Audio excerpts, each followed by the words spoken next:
राष्ट्रवादी काँग्रेस अजित पवार गटाचे राजेंद्र हगवणे यांची सून वैष्णवी शशांक हगवणे वय वर्षे 23 यांनी गळफास घेऊन आत्महत्या केली होती। वैष्णवीच्या हत्येनंतर सासरे राजेंद्र हगवणे फरार झाला होता।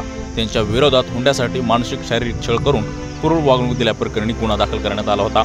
शवविच्छेदन अहवालामध्ये वैष्णवीचा मृत्यू गळा आवळल्यामुळे झाला असल्याचे स्पष्ट करण्यात आले आहे। यांना आज पहाटे आमच्या पथकाने पुणे स्वारगेट येथून ताब्यात घेतलेला आहे। त्यांना अटक करण्यात आलेली आहे। अतिशय दुर्दैवी अशा प्रकारची वैष्णवीची जी घटना आहे, एक प्रकारे मानवतेला काळिमा फासणारी ही घटना आहे। त्यातल्या आरोपींना अटक करण्यात आलेली आहे। सुनेच्या संशयास्पद मृत्यूनंतर तिचा सासरा राजेंद्र हगवणे याने मुलाला घेऊन पलायन केले होते। दरम्यान पोलिसांनी पती, सासू आणि नणंद यांना अटक करून न्यायालयात हजर केले होते। न्यायालयाने त्यांना 21 मे पर्यंत पोलीस कोठडी सुनावली होती। आता सासरा आणि दीर देखील पोलिसांच्या ताब्यात आहेत।